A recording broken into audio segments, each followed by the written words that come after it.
Science topic பார்த்துட்டு இருக்கோம். Group D எக்ஸாமுக்கு சயின்ஸ் வந்து ஒரு இம்பார்ட்டன்ட் டாபிக். ஸோ அது உள்ள கொஸ்டின்ஸ் லெசன் வைஸா நம்ம செவன்த் தான் ஒரு 4 days மேல பார்த்துட்டு இருக்கோம். 7th ஸ்டாண்டர்ட் அதுல மொத்தம் 13 லெசன் இருக்கு. இப்ப நம்ம பார்க்க போறது 7th லெசன். இது வந்து கொஸ்டின் வந்து பாத்தீங்கன்னா நமக்கு 7th 8th கண்டென்ட் வந்து 6th மட்டும்தான் கம்மியா இருக்கும். 7th 8th ஒரு சில டாபிக்ல கம்மியா இருக்கும், ஒரு சில டாபிக் அதிகமா இருக்கும். ஆனா இதுல நான் எக்ஸ்பிளைன் பண்ணி உங்களுக்கு சொல்றதுனால டைம் ஆகுது. ஆனா பாயிண்ட்ஸா எடுத்தோம்னா டைம் படிக்கிறது ரொம்ப கம்மி தான். இப்ப ரெஸ்பிரேஷன் எடுத்துக்கோங்களேன். இதுல என்னென்ன பாயிண்ட்ஸ் இம்பார்ட்டன்ட் அப்படின்னு பாத்தீங்கன்னா, நாம சுவாசிக்கிறதுக்கான முக்கியமான அந்த உறுப்பு தான் நுரையீரல், லங்ஸ். அப்படிதானே? லங்ஸ் நாம சுவாசிக்கிறது ஏரோபிக்கா அன்ஏரோபிக்கா? காற்று சுவாசமா காற்று இல்லாத சுவாசமா? காற்று சுவாசம், ஏரோபிக். சோ அது மாதிரி காற்று இல்லாத சுவாசம்க்கு ஒரு உயிரி எக்ஸாம்பிள் சொல்லுங்க. ஆர்கானிசம் ஈஸ்ட் வந்து அன்ஏரோபிக் ரெஸ்பிரேஷன், கரெக்டா? அது மாதிரி நான் இன்னொன்னு சொன்னேன், நம்மளோட சுவாசிக்கும் போது லங்ஸ்க்கு கீழே அந்த ரிப் போன்ஸ்க்கு கீழே வந்து ஜாயிண்டா ஒரு மசில் இருக்கும். நம்ம நுரையீரல் அது சுருங்குனா நுரையீரல் விரியும், அது விரிஞ்சா நுரையீரல் சுருங்கும். ஆப்போசிட் ரியாக்ஷன் நடக்கும். அதுக்கு பேர் என்ன? தமிழ்ல உதரவிதானம், இங்கிலீஷ்ல என்ன? டயாஃப்ரம்.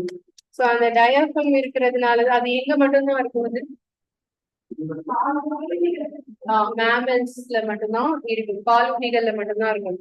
இதுல தான் இம்பார்ட்டன்ட் பாயிண்ட்ஸ் இதுல. சோ நம்ம ஒரு 1 minute ஆவரேஜா எவ்வளவு ப்ரீத் பண்றோம், எத்தனை டைம்ஸ்? 15 to 18 times.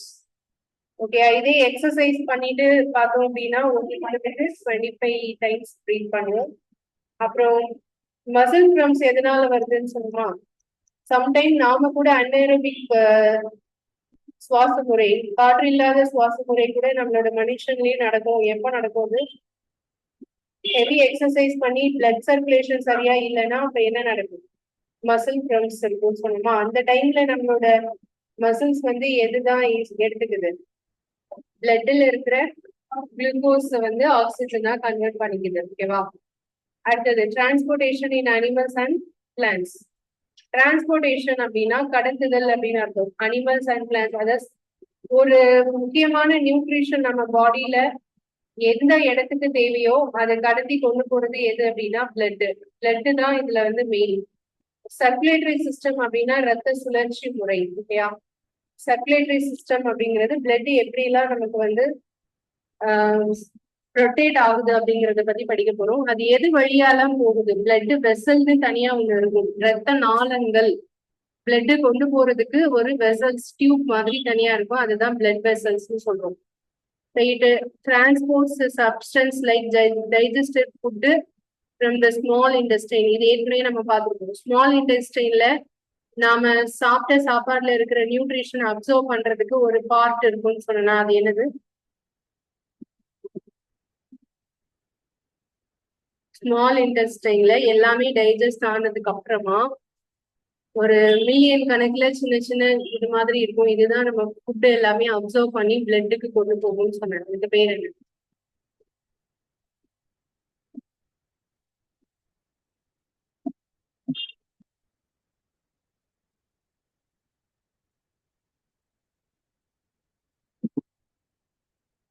இதே கிளாஸ்ல இதுக்கு ஆன்சர் பண்ணவங்களும் இருக்கீங்க தானே? ஏன் அது மறந்துச்சாங்க?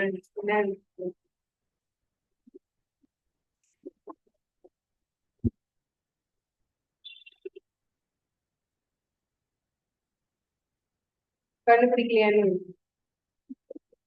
அப்பப்ப ஹோம்ஒர்க் போயிருந்தீங்க அப்படிதானே? ஸ்மால் இன்டெஸ்டைன்ல இருக்கக்கூடிய ஒரு சின்ன மசில் மாதிரி இருக்கும். அது கிட்டத்தட்ட ஒரு ஃபிங்கர் நீட்டிட்டு இருக்கிற மாதிரி ஒரு அமைப்பு இருக்கும். அதுக்கு பேர் என்னது? வில்லி. சோ அந்த வில்லி தான் நம்ம சாப்பிட்ட சாப்பாடுல இருக்கிற எல்லாத்தையும் அப்பா எதுக்கு டிரான்ஸ்ஃபர் பண்ணணும்னு சொன்னோம்? பிளட்டுக்கு. ஓகேவா? It carries oxygen from the lungs to the cells of the body. அது மட்டும் இல்ல, நம்ம பிளட் எது முக்கியமான வேலையை செய்யுது? லங்ஸ்ல இருந்து ஆக்சிஜனை எடுத்துட்டு எங்க கொண்டு போகுது? எல்லா செல்ஸுக்கும் கொண்டு போகுது. ஓகேவா? It also transport a waste for removal from the body. நமக்கு தேவையில்லாத வேஸ்டையும் ரிமூவ் பண்ணுது. நம்ம பாடியில பிளட் பியூரிஃபை பண்ணிட்டு இருக்கிற ஒரு சிஸ்டம்னா அது எது சொல்லுங்க? எவ்ரி செகண்ட் நம்மளோட பிளட் பியூரிஃபை பண்ணிட்டே இருக்கிறது எது? கிட்னி. ஓகே, கிட்னி தான் நம்மளோட பிளட்ட பியூரிஃபை பண்றது. ரத்தத்தை தூய்மையாக்கும் வேலையை செய்வது எதுன்னு கேட்டா சிறுநீரகம். ஓகே, சிறுநீரகம்ங்கிறது எவ்ரி செகண்ட் நம்ம பிளட்ட பியூரிஃபை பண்ணி அதை ரிமூவ் பண்ணிட்டே இருக்கும். அதுதான் நமக்கு வந்து யூரினா வெளியே போகும். ஸோ தேவையில்லாதது எது வழியா வெளியே போகும்னா யூரின் மூலமா. அந்த வேலையை செய்யறது எது? சிறுநீரகம். கிட்னி, நம்ம கிட்ட எத்தனை கிட்னி இருக்கு? 2. ஒரு கிட்னி இல்லைன்னா கூட இன்னொன்னு வச்சு என்ன முடியும்? உயிர் வாழ முடியும். சப்போஸ் 2 கிட்னியுமே ஃபெயிலியர் ஆச்சுன்னா அதுக்கு என்ன ட்ரீட்மெண்ட் பண்ணுவாங்க? டயாலிசிஸ். டயாலிசிஸ்னா என்னது ஆக்சுவலா என்ன ட்ரீட்மெண்ட் அது? பிளட் பியூரிஃபை வந்து எது மூலமா? ஒரு மிஷின் மூலமா அந்த இதை ஆர்டிபிஷியலா பண்ணுவாங்க. அதுதான் பிளட் பியூரிஃபிகேஷன். செயற்கையா பண்ணக்கூடியதா டயாலிசிஸ். ஓகேயா? ஓகே, அடுத்தது இங்க வாங்க. 1 type of cells are the red blood cells which contain a red pigment called hemoglobin. பிளட்ல 2 type இருக்கு. ஸோ அதுல வந்து ஆர்பிசினா ரெட் பிளட் செல்ஸ். அது என்ன கலர்ல இருக்கும்? Red colour. அது ரெட் கலர்ல இருக்கிறதுக்கு ரீசன் என்ன? ரெட் கலர் பிக்மெண்ட் அதுல இருக்கு. அதுக்கு பேர் என்னது? ஹீமோகுளோபின். ஹீமோகுளோபின் இல்ல அப்படின்னா ரெட் வந்து ரெட் கலர்ல இருக்காது. ஓகேவா? ஹீமோகுளோபின்ல இருக்கிற மெட்டல் எது சொல்லுங்க? அயன். ஓகே, ஹீமோகுளோபின் வந்து binds with oxygen and transport it to all the parts of body, ultimately to all the cells. இப்போ நம்ம இன்னொரு இம்பார்ட்டன்ட் கொஸ்டின் படிக்கிறோம். ஹீமோகுளோபினோட வேலை தான் பிளட்ல இருந்து ஆக்சிஜனை எல்லா செல்லுக்கும் கொண்டு போகுது. ஓகேவா? பிளட் தான் நார்மலா கொண்டு போகுதுன்னு பொதுவா படிக்கிறோம்ல. பிளட்ல எது செய்யுது அந்த வேலைன்னு கேட்டா என்ன சொல்லுங்க? ஹீமோகுளோபின். ஓகே, ஹீமோகுளோபின் தான் நம்மளோட எல்லா பாடியோட செல்ஸ்க்கும் ஆக்சிஜனை வந்து கொண்டு போகுது. ஓகேவா? The blood also has a white blood cell. நம்மளோட பிளட்ல எதுவும் இருக்கு அப்படின்னா WBCயும் இருக்கு. ஸோ இது எதுக்கு அகெயின்ஸ்டா ஃபைட் பண்ணும்? நம்மளோட உடல்ல கிருமிகளை எதிர்த்து போராடக்கூடியது அப்படின்னா அது வந்து WBC தான். WBC ஸ்ட்ராங்கா இருந்ததுன்னா ஒருத்தருக்கு நோய் வந்து கம்மியா தான் வரும். ஓகேவா? அடுத்தது பிளட் கிளாட். இன்னொன்னு இருக்கு, அது என்னன்னா பிளேட்லெட்ஸ். ஸோ அப்போ பிளட்ல 3 முக்கியமான பார்ட் என்னெல்லாம் அப்படின்னா RBC, WBC and platelets. Okay, ரத்த தட்டுக்கள். பிளேட்லெட்ஸ்னா தமிழ்ல ரத்த தட்டுக்கள் அப்படின்னு சொல்லுவோம். இந்த 3 தான் பிளட்டோட இம்பார்ட்டன்ட் பாயிண்ட்ஸ். பிளேட்லெட்ஸ் என்ன வேலையை செய்யுதுன்னா பிளட் கிளாட் ஆகுது. அதாவது blood clot is formed because of the presence of another type cell in the blood called platelets. நமக்கு அடிபட்டா இல்ல ஏதோ ஒரு இதுல காயம் பட்டா ரத்தம் வருது இல்லையா? கொஞ்ச நேரம் கழிச்சு ஆட்டோமேட்டிக்காவே அந்த ரத்தம் ஸ்டாப் ஆயிடுதா? அது ஸ்டாப் ஆகிறதுக்கு ரீசன் என்ன? இந்த பிளேட்லெட்ஸ் தான். பிளேட்லெட்ஸ்னு ஒண்ணு இல்லை அப்படின்னா பிளட் கிளாட் ஆகாம இருக்கும். நம்ம பாடியில இருக்கிற எல்லா பிளட்டுமே ரிமூவ் ஆயிடும். அதாவது வெளியே வந்துட்டே இருக்கும். அது ஸ்டாப் பண்ண முடியாது. ஆனா இந்த பிளேட்லெட்ஸ் வந்து அடிப்பட்ட இடத்துல, காயம்பட்ட இடத்துல கொஞ்ச நேரத்துல ஒரு லேயர் மாதிரி ஃபார்ம் பண்ணி அரெஸ்ட் பண்ணிடும் பிளட். ஓகேவா? ஸோ அதனாலதான் பிளேட்லெட்ஸ் இருக்கிறதுனாலதான் நமக்கு வந்து பிளட் வந்து வெளியே வராம தடுக்குது. அடுத்தது பிளட் வெசல்ஸ். நான் ஆல்ரெடி சொன்னேன் விட்டமின் கே. ஸோ விட்டமின் கேயோட டிஃபிஷியன்சி என்னப்பா படிச்சோம்? 6th வந்து நியூட்ரிஷன்ஸ் தான் படிச்சோம் இல்லையா? ஒரு விட்டமினுக்கும் டிஃபிஷியன்சி சிண்ட்ரோம் எல்லாம் படிச்சோம் இல்லையா? பற்றாக்குறை நோய்கள். அதுல வைட்டமின் ஏக்கு என்ன பார்த்தோம்? நிக்டலோபியா, அதாவது மாலை கண் நோய் அப்படிலாம் பார்த்தோமா? Night blindness. அதுக்கப்புறம் விட்டமின் சி வந்து ஸ்கர்வி அண்ட் விட்டமின் பி வந்து விக்கல்ஸ் அப்படின்னு பார்த்தோமா? விட்டமின் இ பார்த்தோமா? இல்ல அப்படிதானே. விட்டமின் இ பார்க்கல, விட்டமின் கே பார்க்கல. அது இனிமே தான் படிப்போம். ஸோ விட்டமின் கே இருக்கு இல்லையா? அதுதான் வந்து பிளட் கிளாட் ஆகுறதுக்கு கண்டிப்பா தேவையான ஒரு விட்டமின். அது நான் எதுல அதிகமா இருக்கு அப்படின்னு பாத்தீங்கன்னா கேபேஜ், முட்டைக்கோஸ் இருக்கு இல்லையா? அதுல வந்து விட்டமின் கே அதிகமா இருக்கும். கேபேஜ்ல வந்து விட்டமின் கே அதிகமா இருக்கும். ஸோ அந்த விட்டமின் கே நமக்கு எதுக்கு தேவைன்னா பிளட் கிளாட் ஆகுறதுக்கு தேவை. பிளேட்லெட்ஸ்க்கு விட்டமின் கே ரொம்ப ரொம்ப தேவை. ஓகேயா? பிளேட்லெட்ஸ்ல புரோத்ராம்பின் அப்படின்னு சொல்லி ஒண்ணு இருக்கு, ஒரு செல்ஸ் ஃபார்ம் ஆகும். அது ஃபார்ம் ஆகுறதுக்கு விட்டமின் கே ரொம்ப ரொம்ப தேவை. ஓகே. ஸோ பிளட் வெசல்ஸ்னா என்னன்னு பார்க்கலாம். There are different type of blood vessels in the body. Blood picks up the waste material, including carbon dioxide from the cells. This blood has to go back to the heart for transport to the lungs for removal of higher carbon dioxide. Okay, இப்போ வந்து there are two types of blood vessels இருக்கு. என்னென்னா atrius and veins. Atriusனா என்னது? தமிழ்ல இதை வந்து auricle ventricle அப்படின்னு சொல்லுவோம். ஓகேவா? ஹார்ட்ல இருக்கக்கூடியது இல்லை, ஹார்ட்லைன் இல்லை, எல்லா பார்ட்லயுமே இருக்கும். ஓகேவா? ஏட்ரியஸ், சரி, ஏட்ரியஸ் வந்துச்சுன்னா தமிழ்ல தமனி சிரைகள் பா. இது வந்து தமனிகள், இது வந்து எனது சிரைகள்னு சொல்லுவோம். ஸோ தமனிகள் அப்படின்னு சொல்லக்கூடியது ஏட்ரியஸ் வந்து ஆக்சிஜன் ரிச் பிளட். அது கிட்ட எப்பவுமே என்ன பிளட் இருக்கும்? ஆக்சிஜன் நிறைந்த பிளட் இருக்கும். அதுதான் வந்து எல்லா இடத்துக்கும் அது என்ன செய்யும்? Rich blood from the here to all parts of the body. Since the blood flow is rapid and high pressure, the arteries have thick elastic walls. இதோடைய வால்ஸ் வந்து எலாஸ்டிக் டைப். ஏன்னா ரேபிட் ஃப்ளோ, ஃபாஸ்டா இதுல high ப்ரெஷர்ல flow ஆகும்போது அதனால எந்த பாதிப்பும் இல்லாம இருக்கிறதுக்காக அதோடைய வெசல், அதோடைய வால்ஸ் வந்து எலாஸ்டிக் டைப்ல இருக்கும். Okay. Veins R the vessel which carry carbon dioxide rich blood. இது வந்து எதை கொண்டு போகும்? கார்பன் டை ஆக்சைடு நிறைந்த பிளட்டை கொண்டு போகும் from all the parts of the body and back to the heart.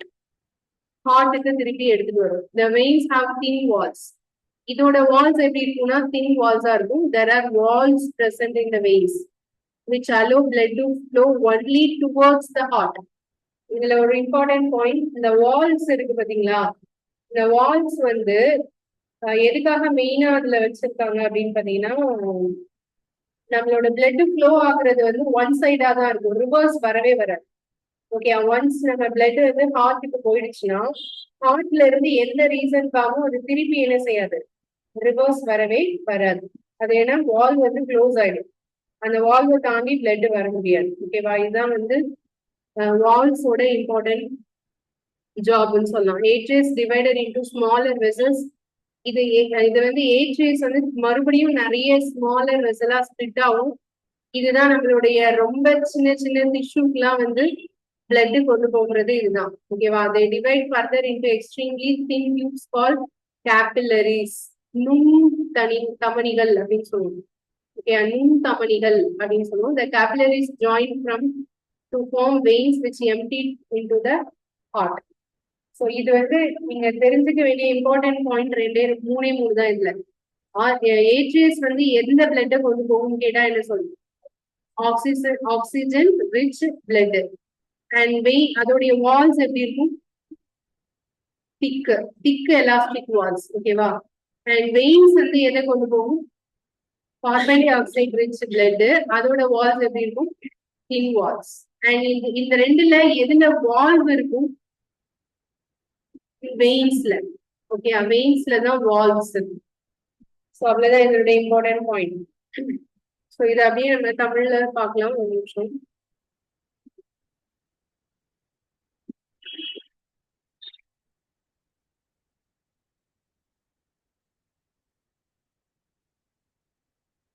ரத்தம், ரத்த ஓட்ட மண்டலம். ரத்தம் என்பது இரத்த நாளங்களில் ஓடுகின்ற திரவம். ஸோ இது வந்து செரிக்கப்பட்ட உணவு முதலிய பொருளை சிறு குடலில் இருந்து உடலின் பிற பகுதிக்கு எடுத்து செல்கிறது. இது ஆக்சிஜனை நுரையீரல்களில் இருந்து உடலின் உயிரணுக்களுக்கு எடுத்து செல்கிறது. இது கழிவை உடலிலிருந்து வெளியேற்றுவதற்கும் கழிவை எடுத்து செல்கிறது. ரத்தம் என்பது பிளாஸ்மா என்று அழைக்கப்படுகின்ற வெவ்வேறு வகை அணுக்களை கொண்ட திரவம். இதில் சிவப்பணுக்கள், வெள்ளை அணுக்கள், இரத்த தட்டுக்கள் என 3 வகையாக பிரிக்கலாம். இந்த பிளாஸ்மாங்கிற பாயிண்ட் இங்கிலீஷ்ல இல்ல, அதை நோட் பண்ணிக்கோங்க. பிளட்ல வந்து முக்கியமான ஒரு பார்ட் அப்படின்னா அது வந்து பிளாஸ்மா. கொரோனா ட்ரீட்மெண்ட் அப்பெல்லாம் வந்து கொரோனா வந்தவங்களுடைய பிளட் பிளாஸ்மால இருந்துதான் ட்ரீட்மெண்டே ஸ்டார்ட் பண்ணணும். ஓகேவா? ஸோ அதனால பிளாஸ்மா அப்படிங்கிறது பிளட்ல வந்து 55% இருக்கும், மேஜர் பார்ட். மீதி 45% தான் மத்தது இருக்கும். ஓகேவா? பிளாஸ்மா என்பது ரத்தத்தில் ஒரு முக்கியமான பகுதி. நோட் பண்ணியாச்சா? நான் சொன்னது பர்சன்டேஜ் நோட் பண்ணியாச்சா? 55.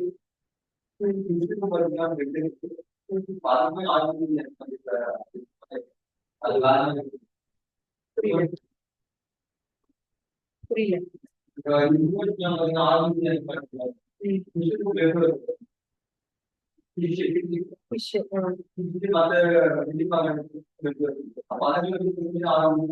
ஆமா இருக்கு.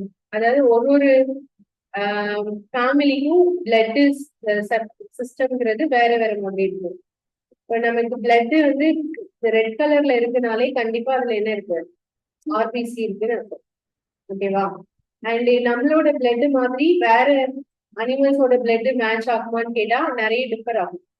நம்மளுடைய பிளட்ல இருக்கிற சில செல்ஸ் வந்து அதுல இருக்காது. ஓகேவா?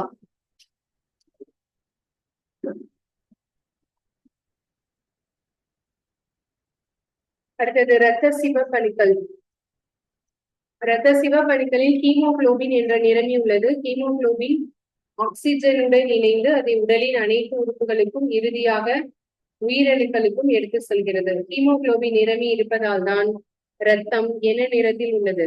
சிவப்பு நிறமாக உள்ளது.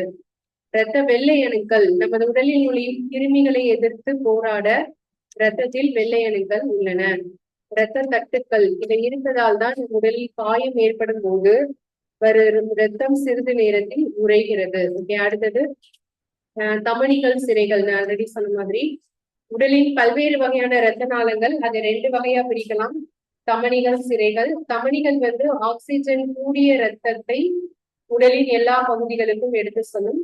இரத்த ஓட்டம் விரைவாகவும் அதிக அழுத்தத்தில் இருப்பதால் தான் தமனிகள் தடிமனான நிலை அமைப்பை கொண்டுள்ளது. இந்த பாயிண்ட் இங்கிலீஷ்ல இருக்காது, எல்லாரும் நோட் பண்ணிக்கோங்க. இதுல வந்து நுரையீரல் தமனி மட்டும் கார்பன் டை ஆக்சைடு நிறைந்த ரத்தத்தை இதயத்திலிருந்து எடுத்து செல்கிறது அப்படின்னு இருக்கு இல்லையா? தமனி எல்லாமே ஏட்ரிஸ் எல்லாமே வந்து ஆக்சிஜன் ரிச் பிளட் தானே சொல்லுவோம். ஆனா ஒரே எக்ஸப்ட் ஒன்னே ஒண்ணு மட்டும், எது? இந்த லங்ஸ் ஏட்ரியஸ். ஓகே, அந்த லங்ஸ் ஏட்ரியஸ்ன்னு சொல்றது மட்டும் carbon dioxide rich blood தான் கொண்டு போகும். அது என்னங்கிறது நம்ம ஹார்ட்டோட ஃபங்க்ஷன் படிக்கும்போது உங்களுக்கு ஈஸியா புரியும். ஓகே, அடுத்தது சிரைகள். சிரைகள்னா வெயின்ஸ்.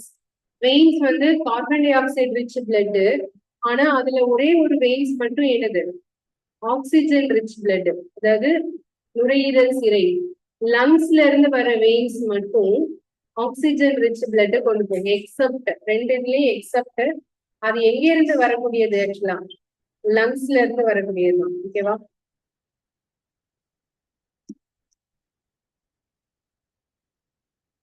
இந்த சிரைகள் வந்து மெல்லிய சுவரோட இருக்கும். அதுல நரம்புகளில் உள்ள வால்வுகள் இதயத்தை நோக்கி ரத்தம் பாய செய்கின்றன. ஓகே, அடுத்த பாயிண்ட் வந்து தமனிகள் மற்றும் சிரைகள் சிறிய நாளங்களாக பிரிக்கப்பட்டு மிக மெல்லிய குழாய்களாக பிரிந்து அதுக்கு பேரு தந்துகிகள். அதாவது இந்த கேபிலரிஸ்ன்னு படிச்சோம்ல, அதுக்கு பேர் என்னது? தந்துகிகள் என்று அழைக்கப்படுகின்றன.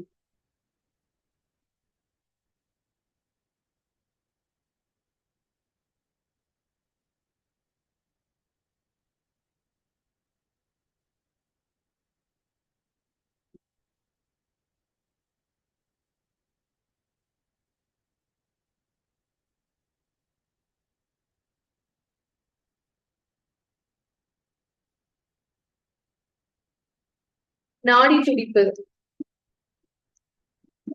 இப்ப நம்ம டாக்டர்கிட்ட போனோம்னா நம்மளோட பல்ஸ் செக் பண்ணுவாங்க இல்லையா? இப்ப ஆக்சிமீட்டரை நம்ம கையில மாட்டி விட்டா பல்ஸ் தெரியும் இல்லையா? அதுக்கு முன்னாடி நாமளே நம்ம பல்ஸ செக் பண்ணலாம். எப்படி செக் பண்ணலாம்? உங்கள் வலது கையில் உள்ள நடுவிரல் மற்றும் ஆட்காட்டி விரலை, அதாவது நீங்க வைக்கும் போது ஃபிங்கர்ஸ் கூட மென்ஷன் பண்ணி சொல்றாங்க பாருங்க. நீங்க வந்து எந்த விரல் தான் வந்து வைக்கணும்? ரைட் ஹேண்ட்ல இருக்கக்கூடிய இண்டெக்ஸ் ஃபிங்கரையும் மிடில் ஃபிங்கரையும் ரெண்டையும் தான் யூஸ் பண்ணணும். எதை? இந்த நாடி செக் பண்றதுக்கு எந்த இடத்துல செக் பண்றதுக்கு இடது கையில லெஃப்ட் ஹேண்ட்ல wrist இருக்கு இல்லையா, அதாவது மணிக்கட்டு, அந்த மணிக்கட்டுங்கிற இடத்துல நீங்க வந்து எந்த ஃபிங்கர்ஸ் வச்சு செக் பண்ணணும், வலது கையோட இண்டெக்ஸ் ஃபிங்கரும் மிடில் ஃபிங்கரையும் வச்சு செக் பண்ணணும். அப்போ உங்களுக்கு வந்து அந்த இடத்துல பல்ஸ் நீங்க ரியலைஸ் பண்ண முடியும். கரெக்டா? அது ஒரு நிமிஷத்துக்கு எவ்வளவு இருக்கணும் ஆவரேஜா? 72 to 80 இருக்கணும். ஓகேவா? அப்படி இருந்துச்சுன்னா நமக்கு நார்மலா இருக்கு பல்ஸ். பழைய படத்துல எல்லாம் பாத்துருக்கீங்களா, வைத்தியர்னு ஒருத்தர் வருவாரு, அதை வச்சே அவரு அவங்க பிரெக்னெண்டா இருக்காங்கன்னு கூட சொல்லுவாரு, அப்படிதானே? சோ அந்த மாதிரி சீன் எல்லாம் பாத்துருக்கீங்களா? அந்த இடத்துல வச்சு பாக்குறதுதான் நாடி துடிப்பு. அப்ப அது வந்து ஹார்ட்டோட பல்ஸும் அதுவும் ஒன்னா அப்படின்னு கேட்டா கிடையாது. அது வந்து நாம இப்ப சொல்றது என்னன்னா தமனியோட ரத்த ஓட்டம், அதாவது ஏட்ரியஸ்ல ஓடக்கூடிய பிளட்டோட சர்க்குலேஷன், அததான் வந்து என்னன்னு சொல்லுவோம், தமனிகள் பல்ஸ்ன்னு சொல்லுவோம். புரியுதா? ஹார்ட் பீட்டோட ரேட்னா அது வேற, அதுவும் ஆவரேஜா எவ்வளவுதான் இருக்கும், ஒரு நிமிஷத்துக்கு 72 தான் இருக்கும். ஓகேவா? ஹார்ட் பீட் வந்து ஒரு நிமிஷத்துக்கு எவ்வளவு இருக்கும் கேட்டா எவ்வளவு இருக்கும், 72. சோ பல்ஸ் ரேட் அப்படிங்கிறது, place the middle and index finger of your right hand on the inner side of your left wrist. We can feel some throbbing movements. This throbbing is called the pulse, and it is due to the blood flowing in the arteries. The number of beats per minute is called pulse rate. A resting person, ஆவரேஜா ரெஸ்ட்ல இருக்கிற ஒரு person, வேலை செய்யாம சும்மா உட்கார்ந்து இருக்கிற ஒரு பர்சனோட pulse rate வந்து எவ்வளவு டு எவ்வளவு இருக்கலாம், 72 to 80 இருக்கலாம். ஓகேவா? அடுத்தது blood donation. Hundreds of people die due to unavailability of blood. நார்மலா பிளட் இல்லாம இறந்து போறவங்க எந்த பிளட் குரூப்னு தெரியுமா? ரேட் குரூப் உள்ள பிளட் இருக்கிறவங்க வந்து ரொம்ப என்ன சொல்றது, அதிகமா பிளட் கிடைக்காது. ஓகேவா? அவங்களுக்கு வந்து ரிஸ்கான டைம் தான் சொல்லலாம். அப்படி இருக்கிறது ஓ நெகட்டிவ் ஒன்று சொல்லலாம். ஓ நெகட்டிவ் தான் யூனிவர்சல் டோனர், தெரியுமா எல்லாருக்கும்? O negative. சரியா? ஓல ஓ குரூப் தான் நமக்கு டோனர்னு படிப்போம், பட் அதுல பர்டிகுலரா எது நமக்கு வந்து டோனர்னா ஓ நெகட்டிவ். ஓகே, அது மாதிரி ஏபி நெகட்டிவ் அப்படிங்கிறதும் ரேர் குரூப் தான். ஸோ இதுல voluntary blood donation is harmless and painless. You can save precious lives. Blood can be donated at hospitals and other places authorized by the government. Donated blood are stored in the special place. Okay, இதுல blood donate பண்ணிருக்கீங்களா இது வரைக்கும் யாராவது? பண்ணிருக்கீங்க. Okay, ஒரு time blood donate பண்ணதுக்கு அப்புறம் எவ்வளவு டைம் கழிச்சு திருப்பி டொனேட் பண்ண முடியும்? 3 to 4 months. Okay, 3 to 4 months கழிச்சு மறுபடியும் பிளட் வந்து டொனேட் பண்ணணும். ஓகேவா? மோஸ்ட்லி பிளட் டொனேட் பண்ற எல்லாருமே சர்வே எடுத்து பார்த்தோம் அப்படின்னா ஒரு 90% வந்து பாய்ஸ் தான் இருப்பாங்க, கேர்ள்ஸ் வந்து ரேர் தான். ஓகேவா?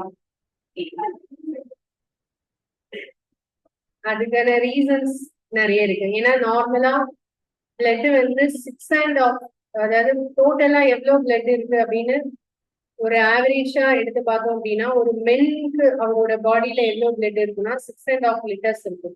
ஓகே, அண்ட் விமென்க்கு வந்து எவ்வளவு பிளட் இருக்குன்னா 5.5 liters. ஓகேவா? கம்மியா இருக்கு பிளட் வந்து. ஓகேயா? ஓகே, அடுத்தது ஹார்ட். ஹார்ட் பத்தின functions. The heart is an organ which beats continuously. எப்பவுமே நம்ம ஹார்ட் பீட் ஆகிட்டே இருக்கிறதுனாலதான் அது பம்ப் பண்ணிட்டே இருக்கு. நம்மளோட பாடி ஃபுல்லாவே பிளட் வந்து அது பம்ப் பண்ணிட்டே இருக்கு. அதனாலதான் எல்லா செல்ஸுமே ஆக்டிவா இருக்கு. ஓகேவா? ஹார்ட் அதோட ஃபங்க்ஷனை பண்ணல அப்படின்னா எல்லா செல்ஸும் ஆக்டிவா இருக்கும்னு சொல்ல முடியாது. ஹார்ட் எங்க இருக்கு? நம்மளோட லெஃப்ட் சைடா ரைட் சைடா? Left side. ஆக்சுவலா எக்ஸாக்ட் பிளேஸ் சொல்லணும்னா எப்படி சொல்லணும்? நீங்க the heart is located in the chest cavity with its lower tip slightly tilts towards the left. ஆக்சுவலா நம்மளோட ஹார்ட் இருக்கிறது எப்படி இருக்குன்னா, அதோடைய என்ன சைடு வந்து கொஞ்சம் சாஞ்சு இருக்கு, slightly tilts towards the left. Left சைட்ல வந்து கொஞ்சம் சாஞ்சு இருக்கு. ஓகேவா? ஹார்ட் யாராவது அப்படியே ஒரிஜினலா பாத்துருக்கீங்களா வீடியோஸ்ல? அது மாதிரி ஹியூமன் ஹார்ட் வீடியோஸ்ல ஒரிஜினலா பாத்துக்கீங்களா? யுவர் ஹார்ட் இஸ் ரஃப்லி the size of your fist. நம்மளோட உள்ளங்கை அளவுக்கு தான் நம்மளோட ஹார்ட் இருக்கும். அது தெரியுதானே எல்லாருக்கும்? எல்லாருடைய உள்ளங்கை என்ன சைஸ் இருக்கோ அந்த அளவுக்கு தான் நம்ம ஹார்ட் இருக்கும். ஓகே, அந்த ஹார்ட்ல எத்தனை சாம்பர்ஸ் இருக்கு? 4 அறைகள் இருக்கு. அப்பர் 2 சாம்பர்ஸ் என்னன்னு சொல்லுவோம்? ஏட்ரியா அல்லது atrium. And the 2 lower chambers are called ventricles. ஓகேவா? The partition between the chambers helps to avoid mixing up of blood rich in oxygen and with the help with the blood rich in carbon dioxide. ஹார்ட்டோட ஃபங்க்ஷனை பத்தி உங்களுக்கு டீடைலா தெரிஞ்சுக்கணும்னு ஆசை இருக்கா? இருந்ததுன்னா நான் உங்களுக்கு எக்ஸ்பிளைன் பண்றேன். ஏன்னா அது 10th ஸ்டாண்டர்ட்ல தான் நம்ம படிப்போம். பட் இப்பவே நான் அதை சொல்லணும்னா உங்களுக்கு சொல்றேன். அதுல வந்து நம்ம இம்பார்ட்டன்ட் பாயிண்ட்ஸ் மட்டும்தான் நான் படிச்சுட்டு போறேன். சயின்ஸ் அதெல்லாம் உள்ள போய் நாலேஜ் எல்லாம் எனக்கு படிக்க வேண்டாம் அப்படின்னு இருக்கா? இல்ல தெரிஞ்சுக்கணும்னு இருந்தா சொல்லுங்க, தெரிஞ்சுக்கிறேன் சொல்றேன். அதாவது ஹார்ட்டோட ஃபங்க்ஷன் வந்து நமக்கு எக்ஸாம்ல கேட்க போற கொஸ்டின் ஒன்னே ஒண்ணுதான். ஹார்ட் பீட் 1 மினிட்க்கு எவ்வளோ? 72. சரியா? ஹார்ட்டை சுத்தி ஒரு லேயர் இருக்கும், அதுக்கு பேர் என்ன? பெரிகார்டியம். ஓகேயா? பெரிகார்டியம். அதுல 4 சாம்பர்ஸ் இருக்கும். அது வந்து என்னென்ன இதுல பார்த்துட்டோம். 4 அறைகளோட பேர் என்னன்னு பார்த்துட்டோம். எந்த பிளேஸ்ல இருக்கு ஹார்ட் அப்படின்னா 2 லங்ஸுக்கும் நடுவுல இருக்கிற பிளேஸ், அதுதான் மீடியாஸ்டினம் சொல்லுவாங்க. மீடியாஸ்டினம் அப்படிங்கிற பிளேஸ்ல தான் வந்து ஹார்ட் வந்து பிளேஸ் ஆயிருக்கு. அது லெஃப்ட் சைடு மட்டும் கொஞ்சம் சரிஞ்சிருக்கும். இது என்ன வேலையை பார்க்குதுன்னா, நம்ம பிளட்டை வந்து பம்ப் பண்ற வேலையை பார்க்குது. எல்லா செல்ஸ்க்கும் ஆக்சிஜன் போய் செய்யறதுக்கான ரீசனே இதுதான், ஹார்ட் தான். ஓகேவா? இவ்வளவுதான் ஹார்ட் பத்தின பாயிண்ட்ஸ். இதை இன்னும் டீப்பா நம்ம தெரிஞ்சுக்கணும் அப்படின்னா நம்ம ஹார்ட்டோட ஃபங்க்ஷனை பத்தி தெரிஞ்சுக்கணும். அது நான் ஹையர் கிளாஸஸ்ல உங்களுக்கு எடுக்கிறேன். பட் இப்போதைக்கு இது மட்டும் தெரிஞ்சுக்கோங்க. நான் உங்களுக்கு சிம்பிளா அந்த ஃபங்க்ஷனை மட்டும் உங்களுக்கு சொல்றேன். உங்களுக்கு ரொம்ப டீப்பா இல்லாம சிம்பிளா சொல்றேன். எல்லாருமே படிச்சுதான் வந்திருக்கோம் அப்படிதானே? ஹார்ட்டை பத்தி எங்க படிச்சிருக்கோம்? படிச்சிருக்கீங்க தானே எல்லாருக்கும்? அப்போ எல்லாருக்குமே ஹார்ட் பத்தி தெரிஞ்சிருக்கும் தானே? இன்னொன்னு, நம்ம இந்த காலகட்டத்துல ஹார்ட்டை பத்தி நல்லா தெரிஞ்சுக்க வேண்டிய அவசியம் இருக்கு. ஏன்னா நமக்கு வந்து எதிர்பார்க்காத நோய்கள்லாம் எதுல இருந்துதான் வருது? இந்த ஹார்ட் டிசீஸ் தான் வருது அப்படிதானே? திடீர்னு ஹார்ட் கார்டியாக் அரெஸ்ட், திடீர்னு அந்த மாதிரி எல்லாம் நிறைய சொல்றாங்களா? எந்த ஏஜ்லயே சொல்ல முடியாது, அந்த மாதிரி எல்லாம் வருது. 35ல கூட இந்த மாதிரி ப்ராப்ளம் வருது. ஸோ ஹார்ட் எப்படி ஃபங்க்ஷன் ஆகுது அதை முதல்ல தெரிஞ்சுக்கோங்க.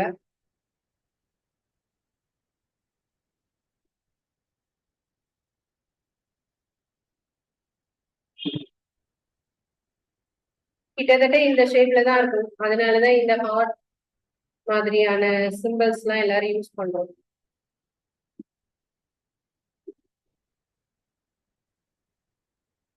ஓகே, இந்த மாதிரி 4 சாம்பர்ஸ் இருக்கு. மேல இருக்கிற இந்த 2 சாம்பர்ஸ் இருக்கு இல்லையா, இதுதான் வந்து என்னன்னு சொல்லுவோம்? ஆர்டிகிள்ஸ், அதாவது ஏட்ரியா. ஓகேவா? அண்ட் ஸ்கிரீன் எல்லாருக்கும் தெரியுதா? ஆன்லைன் கிளாஸ் ரிப்ளை பண்ணுங்க. நான் போட்டிருக்கிற ஸ்கிரீன் எல்லாருக்கும் தெரியுதா?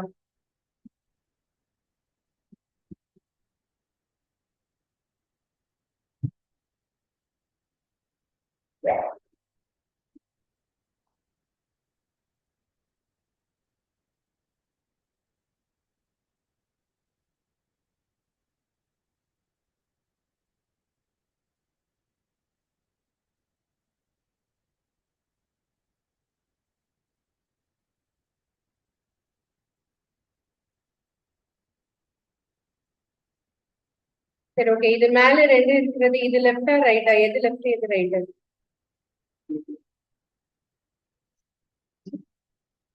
உங்களுக்கு லெஃப்ட் ஹேண்ட் சைடு அப்படி பார்ப்போம்ல, அப்படி பார்க்க கூடாது. இந்த ஹார்ட் நமக்கு உள்ள இருந்தா எப்படி இருக்கும்? அப்ப இதான் என்னது? Right side. ஓகேயா? இது வந்து ரைட் சைடு, இது வந்து என்னது? Left side. ஓகேயா? இது வந்து ஏட்ரியா, அதாவது ஆரிக்கல் அப்படின்னு சொல்லுவோம். மேல இருக்கிறது, கீழே இருக்கிறது என்னது? வென்ட்ரிக்கல். ஓகேவா? ஆக்சுவலா இந்த ஏட்ரிக்கல்ல தான் வந்து ரெண்டு டியூப்ஸ் மாதிரி ஓபன் ஆகும்.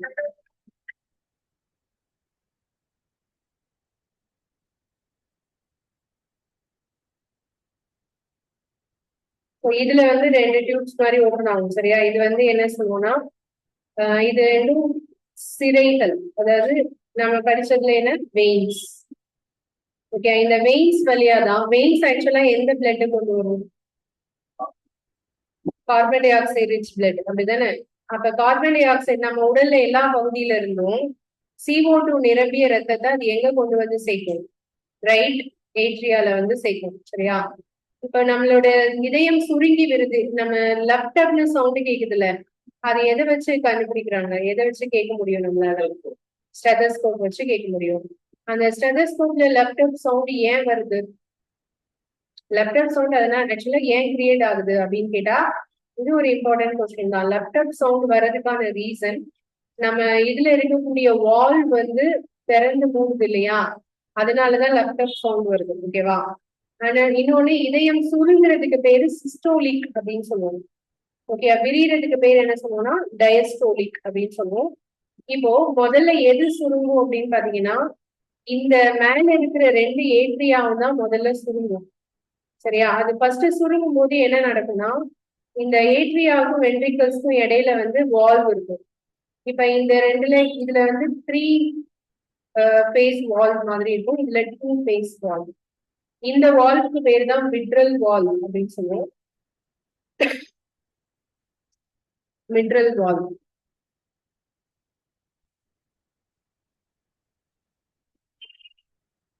ஓகே, இது வந்து 3 ஃபேஸ் வால்வ், மூவிதல் வால்வு அப்படின்னு சொல்லுவோம்.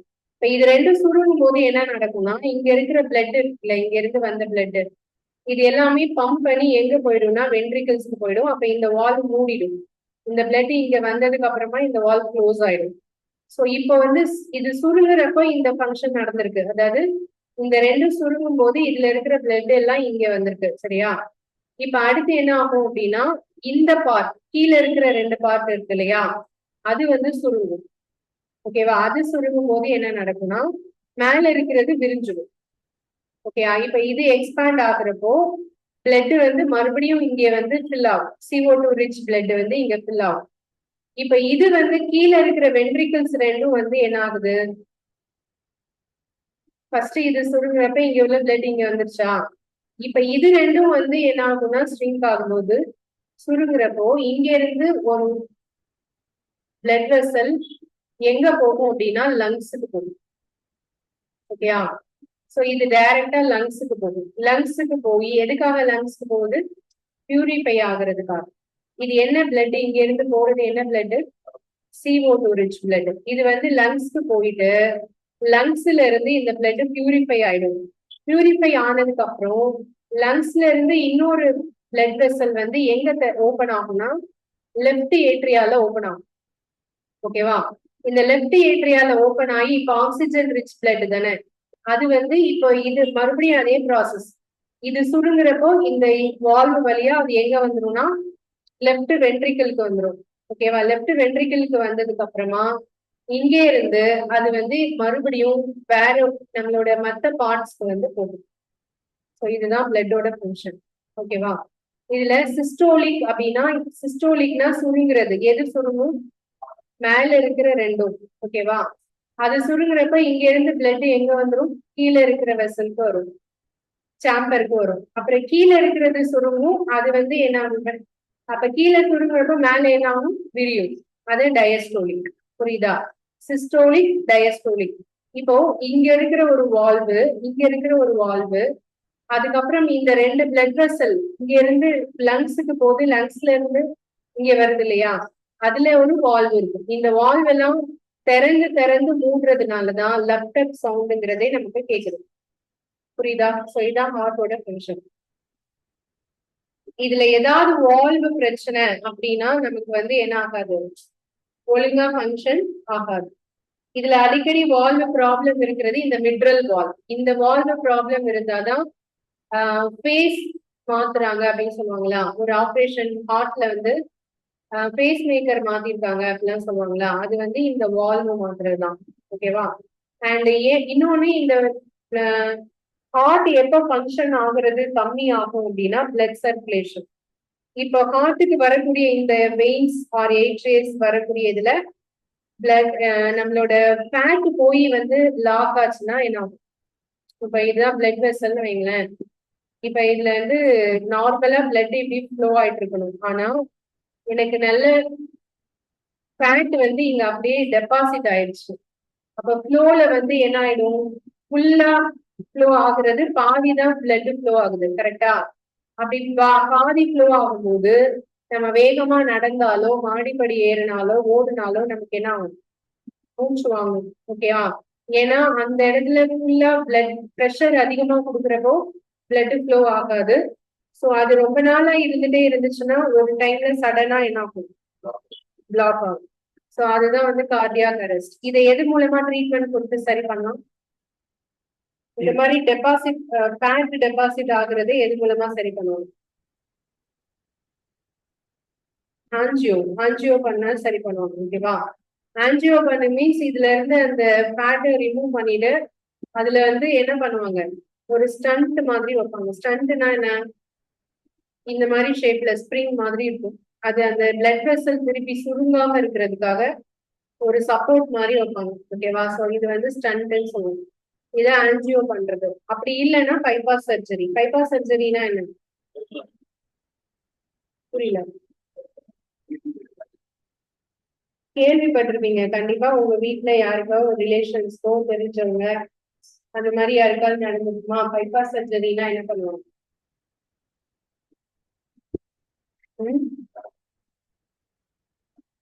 தெரியலையா? சர்ச் பண்ணி பாருங்க. ஓகே, இதுதான் பிளட், இது ஹார்ட்டோட ஃபங்க்ஷன். சரியா? இதுல என்னென்ன இம்பார்ட்டன்ட் பாயிண்ட்ஸ் சொன்னேன்? ஹார்ட்டை சுத்தி இருக்கக்கூடிய லேயருக்கு பேர் என்ன?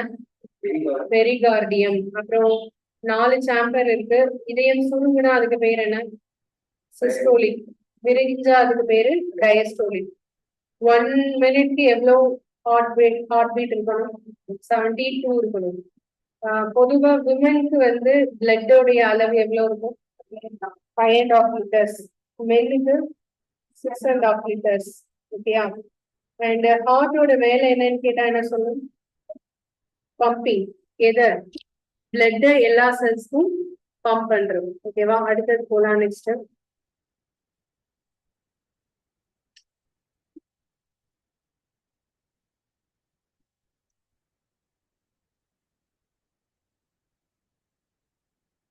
William Harvey. இப்ப நான் சொன்னேன்ல இந்த பிளட் சர்க்குலேட்டரி சிஸ்டம், ஹார்ட்டோட ஃபங்க்ஷன், அதை முதல்ல கண்டுபிடிச்சவர் யாருதான்?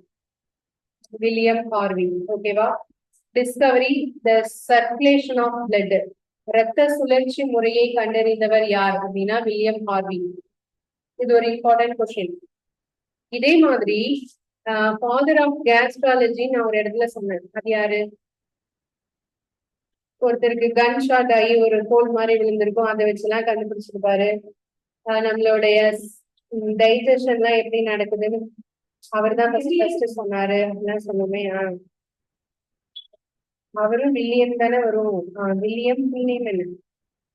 அப்ப 2 ஆப்ஷன் கொடுத்துருப்பாங்க எக்ஸாம்ல, ரெண்டையும் நீங்க கன்ஃபியூஸ் பண்ணிக்கிறேன்.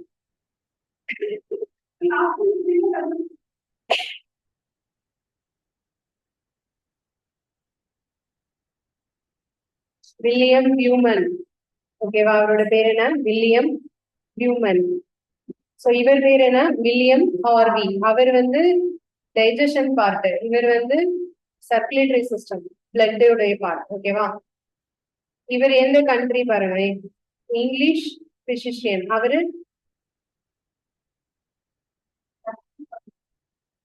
அமெரிக்க டாக்டர் அவரு. Okay. So William Harvey discovered the circulation of blood. The current opinion in those days that blood oscillates in the vessels of the body. For his views, Harvey is ridiculed and called circulator. So அவர் தான் முதல்ல சர்க்குலேட்டர்னு first சொன்னவர். He lost most his patients. And however, before he died, Harvey's idea about circulation was generally accepted as a biological fact. அந்த சர்க்குலேட்டரிங்கிற ஒண்ணு தெரியாம நிறைய patients இறந்து போறாங்க. But ஹார்வியோட circulatory system தான் ஒரு பெரிய ஹெல்ப்பா இருக்கு. ஓகேவா? அடுத்தது நெக்ஸ்ட் பார்ட் போலாம்.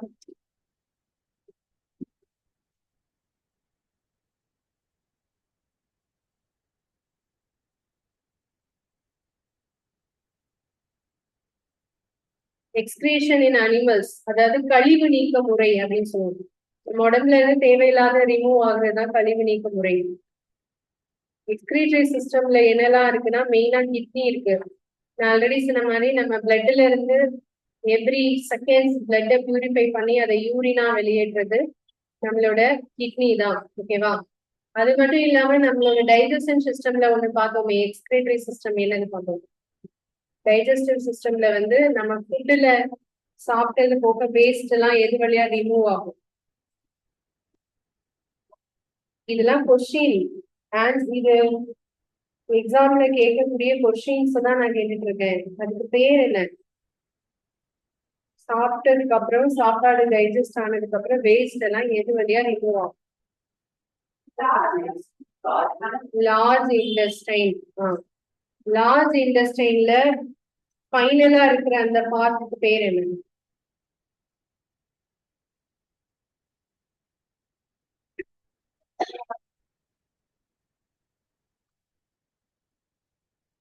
ரெக்டம்.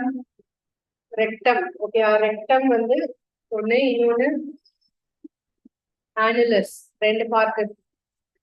ஓகே, அடுத்தது எக்ஸ்கிரீட்டரி சிஸ்டம் இன் ஹியூமன்ஸ். இதுல வந்து ஒரு பாயிண்ட் என்னன்னா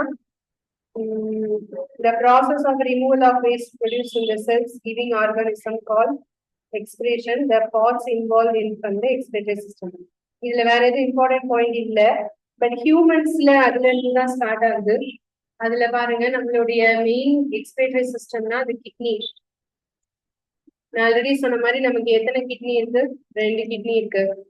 The waste is dissolved in water or removed as urine. From the kidneys, the urine goes to the urinary bladder and through the tube-like ureter. It is stored in the bladder and it is passed out through the urinary opening at the end of the muscular tube called urethra. Okay.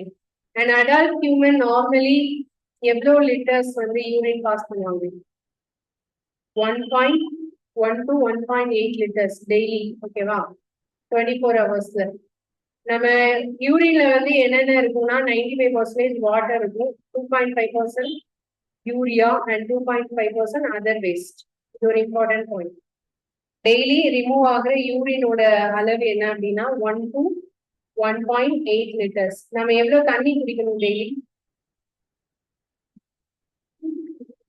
2 to 3 liters.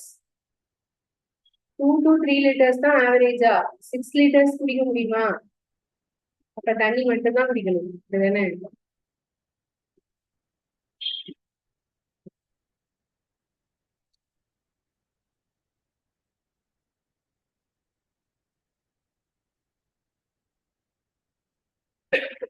அடுத்தது dialysis.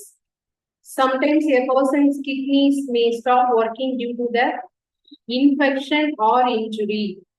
As a result of kidney failure, waste products start accumulating in the blood. Such persons cannot survive unless their blood is filtered periodically through an artificial kidney. This process is called dialysis. Artificial kidney மூலமா நம்ம பிளட்டை purify பண்றதால தான் டயாலிசிஸ்னு சொல்றோம். ஓகேவா?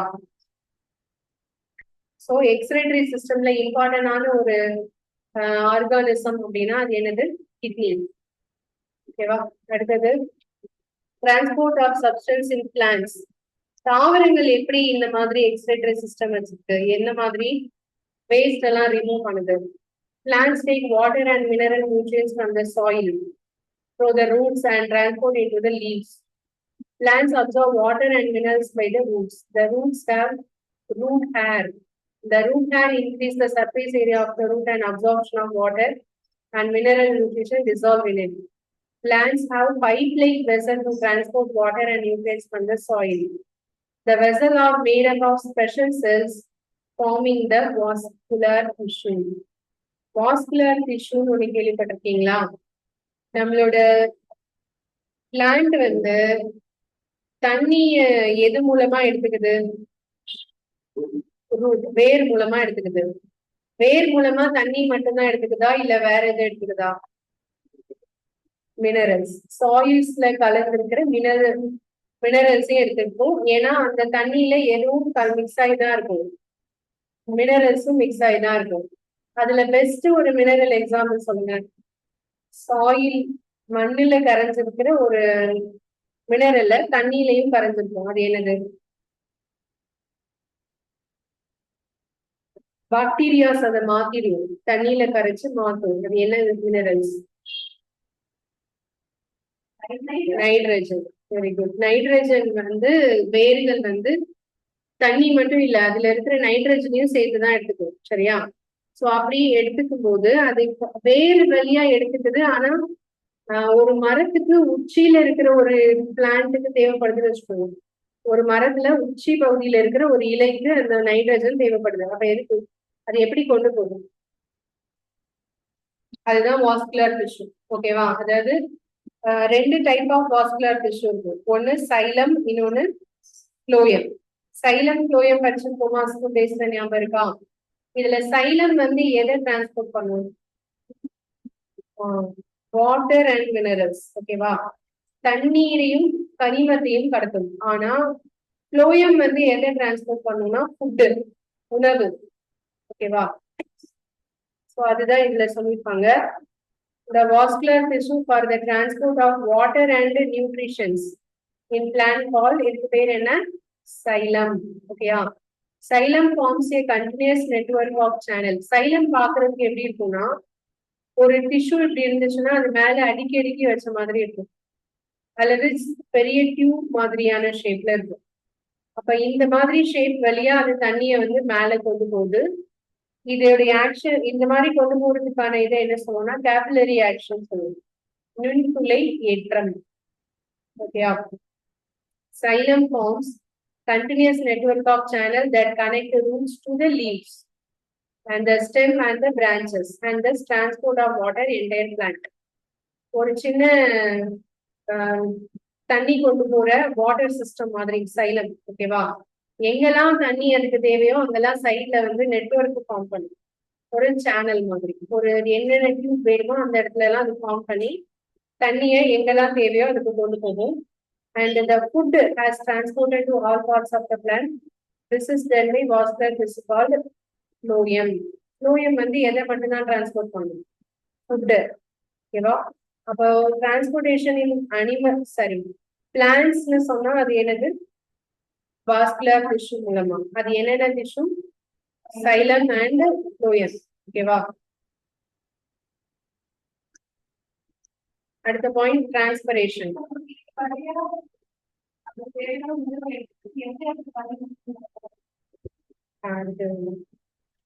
Next, plants absorb mineral nutrition and water from the soil.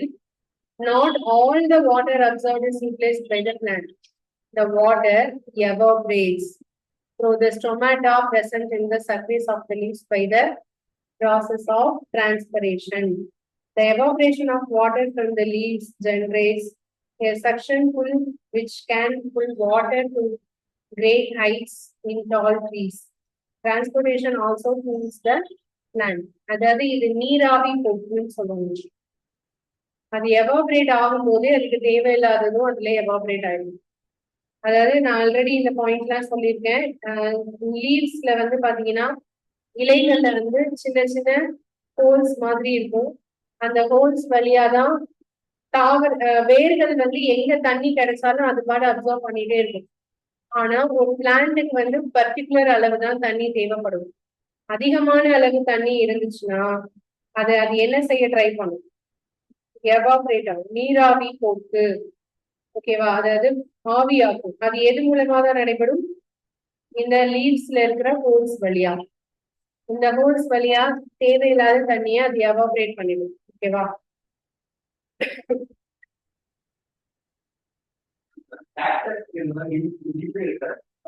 அதுதான் சொல்லுங்க. அடுத்தது ஏன் கேக்டஸ், கள்ளி செடி, அதுக்கு ஏன் சப்பாத்தி கள்ளின்னு சொல்லுவோமா? ஏன் அதுக்கு வந்து இலை இல்ல முட்களா மாறி இருக்குன்னா அதுக்கு ஒருவேளை இந்த மாதிரி இலை இருந்துச்சுன்னா இது என்ன பண்ணிருக்கும், கிடைச்ச தண்ணி எல்லாம் அது வழியா எவாபரேட் ஆயிருக்கும். அதனாலதான் அது இலை இல்லாம இலைகள் எல்லாம் எதா மாறிடுச்சு, முட்களா மாறிடுச்சு. ஓகேவா? இதே மாதிரி நிறைய இடத்துல இருக்கும். இப்போ நமக்கு வந்து ஆட்டம் சீசன் சொல்லுவோம், இலையுதிர் காலம். அந்த இலையுதிர் காலத்துல ஏன் அந்த தாவரங்கள்லாம் இலைய உதிர்த்துட்டு அதுக்கப்புறம் ஸ்ப்ரிங் சீசன் மாத்தி சொல்றேன்னா, இலையுதிர் காலத்துக்கு அப்புறம் வசந்த காலம் வருமா, அப்ப மறுபடியும் புதுசா இலையெல்லாம் முளைக்கும் இல்லையா? எதுக்காக அது இலையெல்லாம் உதிர்த்துச்சுன்னு கேட்டா, அந்த டைம்ல அதுக்கு தண்ணி கம்மியா இருக்கும். ஸோ இந்த இலைகள் வந்து இந்த விட்டா அதோட எல்லா தண்ணியும் எவாபரேட் பண்ணிடும். அதை தடுக்கிறதுக்காக தான் இலைகள் அதை என்ன செய்யும், உதிர்த்துடும். ஓகேவா? அதனால இது வந்து தண்ணி வந்து அதிகமா அது சேர்த்து வச்சு. ஓகே, இப்போ இந்த டிரான்ஸ்பிரேஷன் அப்படிங்கிறது எது மூலமா நடக்குதுன்னு கேட்டா, ஸ்டொமாட்டா. இந்த பாயிண்ட் இம்பார்ட்டன்ட். ஸ்டொமாட்டானா என்ன? present on the surface of the leaves.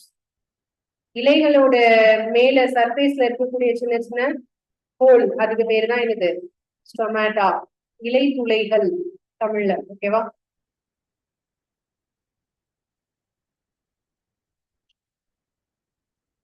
இது தமிழ்ல பார்க்கலாம்.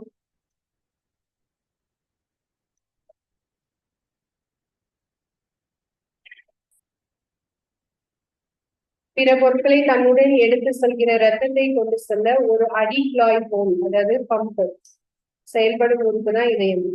இதயம் மார்பறையில் அமைந்துள்ளது. அதன் கீழ் நுனி இடதுபுறம் கீழ் நோக்கி சென்று சாய்ந்துள்ளது.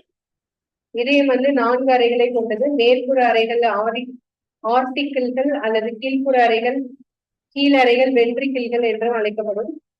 அறைகளின் பிரிவினை ஆக்சிஜன் நிறைந்த ரத்தம், கார்பன் டை ஆக்சைடு நிறைந்த ரத்தம் கலந்து விடாமல் தடுக்க உதவும். அந்த சாம்பர் வந்து எப்பவுமே லீக் ஆகாது. அது ஒரு 2 பிளட்டும் கலக்காம இருக்கிறதுக்காக உள்ள தடுப்பு சுவர் அது. ஓகேவா? அடுத்தது, இதயத்தின் அறைகளில் உள்ள சுவர்கள் உறுதியான தசை நார்களால் ஆனது. இத்தசை நார்கள் சுருங்கி விரியும் தன்மை கொண்டவை. இது சுருங்குவதாலும் விரிவதாலும் ஏற்படும் ஒலிதான் என்னது, இதய துடிப்பு. இதய துடிப்பை இழக்க எதை பயன்படுத்தலாம்? ஸ்டெதஸ்கோப். ஓகே, வில்லியம் ஹார்வி, அவர் யாரு? ஆங்கில மருத்துவர், இரத்த ஓட்ட மண்டலத்தை கண்டுபிடிச்சவர். ஹார்வியோட இரத்த சுழற்சி பற்றிய கருத்துக்கள் முதலில் என்ன செய்யப்படல, அங்கீகரிக்கப்படல. அதனால நிறைய பேஷண்ட்ஸ் இறந்தாங்க. அவர் இறப்பதற்கு முன்பு இக்கருத்து உண்மை என பொதுவாக ஏற்றுக்கொள்ளப்பட்டது. ஓகே, அடுத்தது விலங்குகளில் கழிவு நீக்கம். உயிரணுக்கள் தங்கள் செயல்களை நிகழ்த்துவது போல சில கழிவு பொருட்கள் வெளியேற்றப்படுகிறது. அதுதான் கழிவு மண்டலம் அப்படின்னு நம்ம சொல்றோம். அந்த கழிவு மண்டலத்துல முக்கியமான உறுப்பு என்னது? சிறுநீரகம். ஓகேயா? சிறுநீர் பையில் உள்ள இரத்த நாளங்கள் இந்த வேலையை செய்கிறது. இரத்தத்தில் உள்ள பயனுள்ள மற்றும் நச்சு பொருட்கள் உள்ளன. கழிவுகள் நீரில் கரைந்து எதாக வெளியேற்றப்படுகிறது? சிறுநீராக வெளியேற்றப்படுகிறது. ஓகே, இது ஒரு மனிதன் 24 மணி நேரத்துல 1 to 1 லிட்டர், அதுல என்னென்ன அளவு அப்படிங்கறது ஆல்ரெடி நம்ம பார்த்துட்டோம். டயாலிசிஸ், ஒரு சில நேரங்களில் ஒரு நபரின் சிறுநீரகங்கள் தொற்று அல்லது காயத்தின் காரணமாக செயல்படாமல் போகலாம். அந்த நபரின் இரத்தத்தை செயற்கை சிறுநீரக எந்திரத்தை பயன்படுத்தி சுத்தம் செய்யாவிடில் உயிர் வாழ இயலாது. இதுக்கு முறைதான் என்னது? டயாலிசிஸ். தாவரங்களில் உணவுப் பொருள் எப்படி கடத்தப்படுகிறதுனா 2 திசுக்கள் மூலமாக கடத்தப்படுகிறது. சோ அதுல என்னென்ன அப்படின்னா,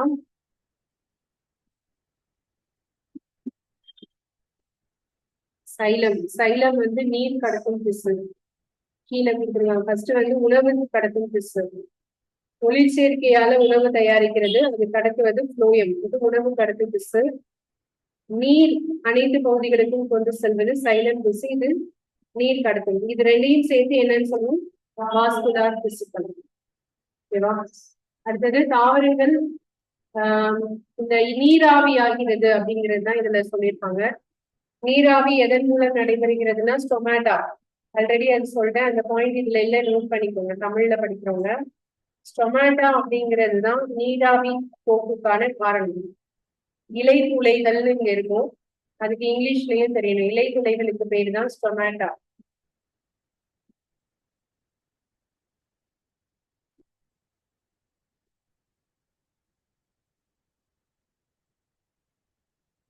ஓகே, இதோட இந்த லெசன் முடியுது. அடுத்த லெசன் போனா நெக்ஸ்ட் வந்து தாவரங்களில் இனப்பெருக்கம், ரீப்ரொடக்ஷன் இன் பிளான்ட்ஸ்.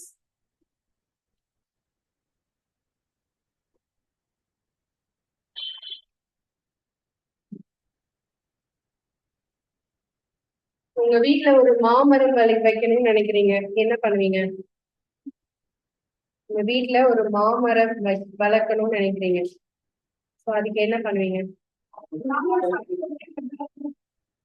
மாம்பழம் சாப்பிட்டுட்டு கொட்டையை போட்டா வளர்ந்துடும். சரி, அது மண்ணுக்குள்ள புதைச்சு வச்சா அது முளைச்சு வரும் அப்படின்னா. சரி, இப்போ ஒரு மாமரம் பக்கத்துல சின்ன சின்ன மாக்கன்றுகள் வளருமா வளரும்? ஒரு மாமரம் பெரிய மரம், சரியா, அதுல நிறைய மாங்காய் எல்லாம் காய்ச்சி போயிடும். அதுக்கு கிட்டையே கொஞ்சம் இடத்துலயே சின்ன மாங்கன்று வளர்ந்து நிக்குமா இருக்காதா? வளரும். ஒரு வேப்ப மரம் இருக்கு, அதுக்கு கீழே வேப்ப செடி ஒண்ணு வளர்ந்துருக்குமா வளராது? இதெல்லாம் என்னது ஆக்சுவலா? ரீப்ரொடக்ஷன். புதுசா ஒரு தாவரங்களை உருவாக்குறோம், இனப்பெருக்கம் சொல்றோம். ஓகேவா? அப்படி இனப்பெருக்கம் நான் சொன்ன இந்த 2 எக்ஸாம்பிளையும் எப்படி நடக்குதுன்னா, அந்த தாவரத்துல இருந்து வரக்கூடிய விதைகள் மூலமா நடக்குது. கரெக்டா?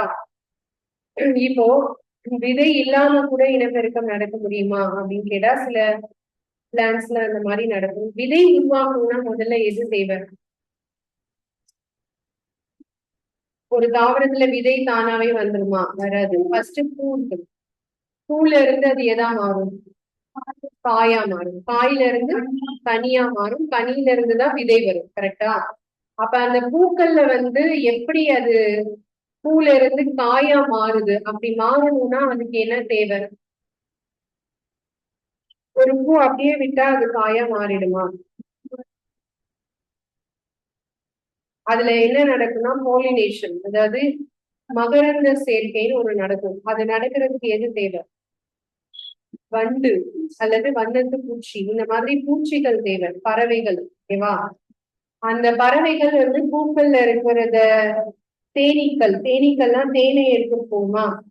அப்ப தேனி ஒரு மலர்ல இருந்து இன்னொரு மலருக்கு தாவும் போது அதோடைய உடல்ல வந்து என்ன ஒட்டி இருக்கும்? மகரந்த தாள் ஒட்டி இருக்கும். அதை போய் இன்னொரு மலர்ல கொண்டு சேர்க்கிறப்போ அது ரெண்டும் என்ன ஆகும்? ரீப்ரொடக்ஷன் ஸ்டார்ட் ஆகி அதுக்கப்புறம் தான் அது என்ன நடக்கும்? விதையா மாறும். சரியா? சோ இது வந்து நார்மலா எல்லாருக்கும் தெரியுதுதான். இந்த இடத்துல அப்படி பூக்களே இல்லாம கூட நடக்குமா அப்படின்னு கேட்டா நடக்கும். ஃபார் எக்ஸாம்பிள், நம்ம முருங்கை மரம் இருக்குல்ல, முருங்கை மரத்தை நீங்க வளர்க்கணும்னா அதுக்கு என்ன பண்ணா வளரும்? ரோஜா செடி வளர்க்கணும்னா என்ன பண்ணும்? ரோஜா விதைன்னு வச்சுக்கோமா, தண்டை எடுத்துட்டு போய் வச்சாலே வளரும். கரெக்டா? அது மாதிரி முருங்கை மரம் வைக்கிறதுக்கும் முருங்கை விதைன்னு ஒண்ணு போட மாட்டாங்க. மோஸ்ட்லி அந்த முருங்கை மரத்துல இருந்து ஒரு குச்சியை ஒடிச்சு அததான் வந்து வைப்பாங்க. கரெக்டா? இதெல்லாம் வந்து பூக்களே விதைகளும் இல்லாம வளரக்கூடியது. ஸோ இதுதான் நம்ம இதுல பார்க்க போறோம். ரீப்ரொடக்ஷன் இன் பிளான்ட்ஸ் வந்து 2 டைப்பா பிரிக்கலாம். Most plants have roots, stems and leaves. These are called the vegetative parts of the plants. Vegetative parts of the plants என்னன்னு புரியுதா? அது சொல்ல வர்றது என்னன்னு புரியுதா? After a certain period of growth, most plants bear flowers. Flowers are the reproductive parts. ஒரு தாவரத்துடைய இனப்பெருக்க உறுப்பு அப்படின்னு சொன்னா அது மலர்கள் தான். ஓகேவா? இந்த வெஜிடேட்டிவ் பார்ட்ஸ் தான் என்னன்னு சொல்லுங்க. இலை, தண்டு, வேர். சோ இது வந்து என்ன அப்படின்னா பதிமுறை இனப்பெருக்கம் சொல்லுவாங்க. அதாவது ரூட்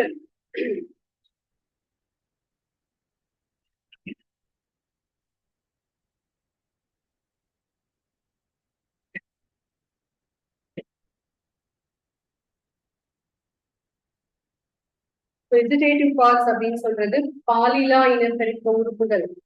இதுல இனப்பெருக்க உறுப்புன்னு சொன்னா அது வந்து ஃபிளவர்ஸ் மட்டும். ஓகேவா? இல்ல there are several ways by which plants produce of their offspring. There are categorized into 2 types: asexual reproduction and sexual reproduction. இது வந்து பாலிலா இனப்பெருக்கம், இது பால் இனப்பெருக்கம் அப்படின்னு சொல்லுவோம். Plants can give rise to new plants without seeds. விதை இல்லாம வளர்ந்துச்சுன்னா அதுக்கு பேர் என்னது? ஏசெக்சுவல். செக்சுவல்னா சீட்ஸ், விதைகளோட வளரும். ஸோ அதுதான். இதுல வெஜிடேட்டிவ் ப்ரொபகேஷன் பதிமுறை இனப்பெருக்கம்னா ஆல்ரெடி நான் சொன்னேன், அந்த ரோஜா செடி. Okay, it is a type of asexual reproduction in which new plants are produced from roots, stems, leaves and buds. இந்த மாதிரி பார்ட்டை மட்டும் தனியா எடுத்து வச்சாலே வளர ஆரம்பிச்சிடும். இப்போ இதுல ஸ்டெம்ஸுக்கு எக்ஸாம்பிள் சொல்லுங்க. தண்டு மட்டும் வச்சா வளரக்கூடிய தாவரம். செம்பருத்தி, ரோஸ், மரம்.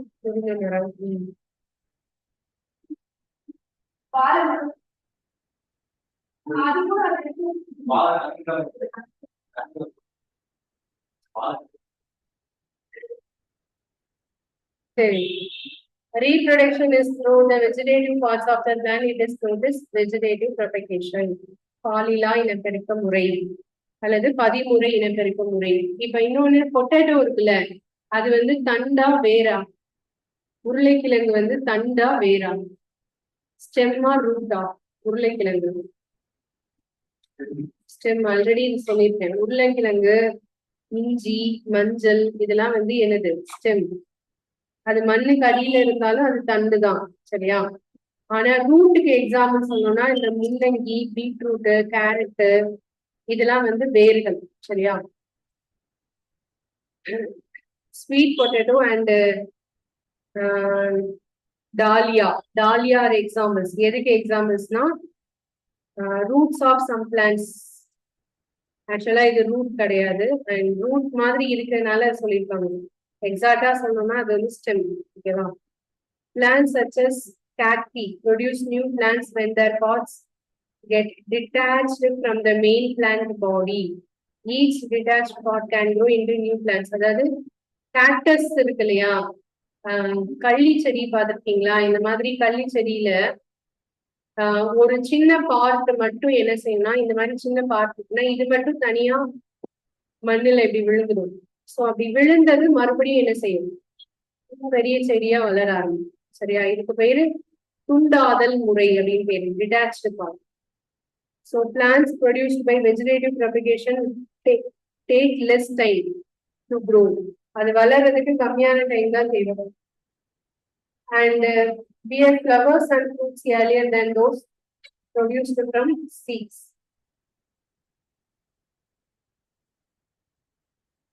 எதை விட அது சீக்கிரமா வளருது? விதைகள்ல இருந்து வளர்றதை விட எது சீக்கிரமா வளருது? Vegetative propagation. இதான் லெஸ் டைம். எதை விட? flowers and fruits earlier than those produced from seeds. ஓகேவா? அடுத்தது cactusம்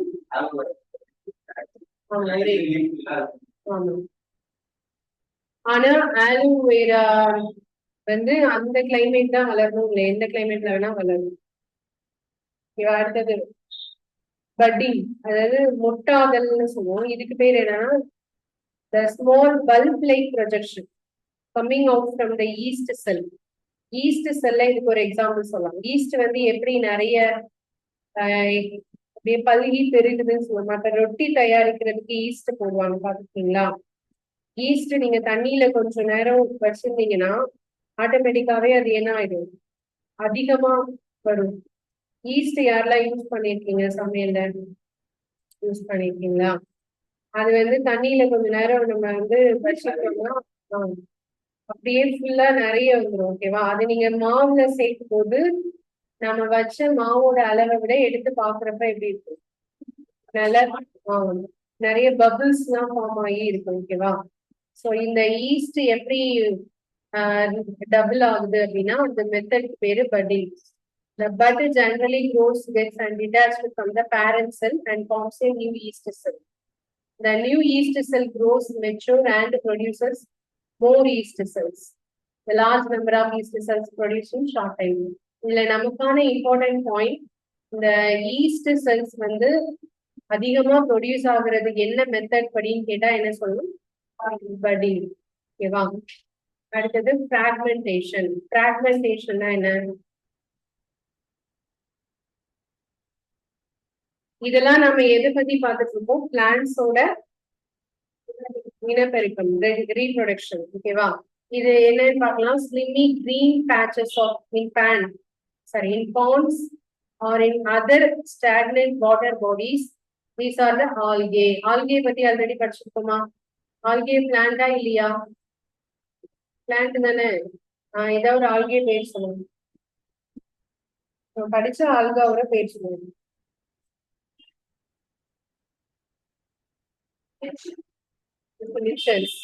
லிச்சன்ஸ் வந்து ஒரு ஆல்கா, ஆனா அது கூடவே எதுவும் சேர்ந்தே இருக்கு, ஃபங்கஸ். அந்த ப்ராசஸ்க்கு என்ன பேரு? அது ரெண்டும் சேர்ந்து வாழக்கூடிய அந்த மெத்தட்க்கு என்ன பேரு? சிம்பியோசிஸ். Okay. When water and nutrients are available, alga grow and multiply rapidly by fragmentation. Fragmentation-னா தமிழ்ல என்ன சொல்லுவோம் அப்படின்னா பெருகுதல், பல்கி பெருகுதல். ஒரு நிமிஷம்.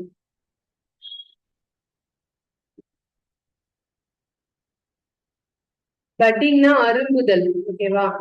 ஈஸ்ட்ல வந்து அரும்புதல், இது வந்து பூராக்கல். பூராக்கல் அப்படின்னா அதுதான் டபுள் ஆகுது, 2 3 ஆகுது, 3 4 ஆகுது, டபுள் ஆகுது. ஓகேவா? பிராக்மெண்டேஷன் துண்டாதுன்னா ஒரு பார்ட் மட்டும் தனியா கீழே வரும். அதோடைய பிளான்ட்ஸ்ல பேரண்ட் பாடியில இருந்து ஒரு பார்ட் மட்டும் தனியா கீழே வரும். அதான் துண்டாகும், டிட்டாச்டு பார்ட். ஓகேவா? இது வந்து when water and nutrients are available, இது வந்து அப்படியே டபுள் ஆகிட்டே போகும். And alga breaks up into 2 or more fragments. 2 4 ஆகும், 4 8 ஆகும் மாதிரி. ஓகேவா? அப்படி தனியா ஸ்பிளிட் ஆனது மறுபடி ஒரு உயிரினமா வளர ஆரம்பிச்சிடும். These fragments or pieces grow into new individuals. This process continues and they cover a large or in short periods. In example, Spirogyra. Important question. What is the reproduction method in Spirogyra? கேட்டா என்ன சொல்லுங்க? Fragmentation. ஸ்பைரோகைராங்கிறது ஒரு ஆல்காவோட பேரு. இதே நம்ம இன்னொன்னு lichens ஒண்ணு படிச்சோம், இப்ப என்ன படிச்சிருக்கோம்? ஸ்பைரோகைரா. ஓகேவா?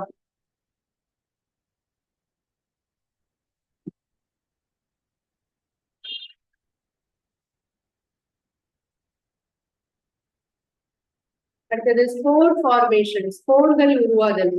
இதுக்கு பெஸ்ட் எக்ஸாம்பிள் வந்து என்ன அப்படின்னா நம்மளோட ஃபங்கஸ். ஃபங்கஸ் வந்து ஒரு ஏசெக்சுவல் ரீப்ரொடக்டிவ் பாடிஸ் தான். நம்ம ஃபங்கஸ் வந்து நான் ஆல்ரெடி ஒன்று சொன்னேன், எப்படி என்ன ஷேப்ல இருக்குன்னு சொன்னீங்க. மஷ்ரூம் தான் ஃபங்கஸ். இந்த மாதிரி ஃபங்கஸ் இருக்கிறப்போ இது வந்து அந்த ஒரு குடை போன்ற அமைப்பு மாதிரி இருக்குமா? இந்த இதுக்கு கீழே வந்து பாத்தீங்கன்னா நீங்க மஷ்ரூமே எடுத்துக்கோங்களேன். மஷ்ரூம் கடையில வாங்கி பாக்குறீங்க இல்லையா? அதுல வந்து பாத்தீங்கன்னா மற்ற பார்ட்ஸ் எல்லாம் கொஞ்சம் ஹார்டா இருக்கும், ஒரே ஒரு பர்டிகுலர் பார்ட் மட்டும் ரொம்ப சாஃப்டா இருக்கும் தொட்டு பாக்குறதுக்கு. அதுதான் ஸ்போர்ட்ஸ் சொல்றோம். அதுல இருந்து ஸ்போர்ட்ஸ் வந்து சாயில்ல விழும்போது அதுல இருந்து மறுபடியும் என்ன செய்யும்? புதுசா ஃபங்கஸ் வந்து வரும். அதான் ஸ்போர்னு சொல்றோம். ஓகேவா? Each spores are asexual reproductive bodies. Each spore is covered by a hard protective coat to withstand unfavorable conditions such as high temperature and low humidity. So they can survive for a long time. இந்த ஸ்போர்னு சொல்லக்கூடியது வந்து ரொம்ப நாளைக்கு இருக்கும். அதனால அது favourable condition வரும்போது அந்த ஸ்போர் வந்து மறுபடி புது ஃபங்கஸா கிரியேட் ஆயிடும். நம்ம யோசிச்சு பார்ப்போம், நம்மளோட மழை பெஞ்ச உடனேயே நம்ம வீட்டு பின்னாடி கூட காளான் வளர்ந்துருக்கும். இது எப்படி இங்க வந்துச்சுன்னே நமக்கு தெரியாது. ஆனா ரொம்ப நாளுக்கு முன்னாடி இருந்தே அந்த ஸ்போர் எங்கேயே இருந்துட்டே இருக்கும், சாயில்ல இருந்துட்டே இருக்கும். அவ்வளவு சீக்கிரம் அது வந்து என்ன செய்யாது, அந்த செல்ஸ் வந்து டெத் ஆகாது. அந்த செல்ஸ் அப்படியேதான் இருக்கும். ஆனா அதுக்கு ஃபேவரான அந்த தண்ணி நிறைய கிடைக்கும் டைம் வரும்போது ஆட்டோமேட்டிக்கா அது வளர ஆரம்பிக்கும். ஓகேவா? Plants such as moss and ferns also reproduce by means of spores. இந்த ரெண்டும் இம்பார்ட்டன்ட். moss and ferns இந்த ரெண்டும் எந்த மெத்தட் படி தான் வளருது? Spore formation. மாஸ்ங்கிறது ஒரு பிளான்ட்.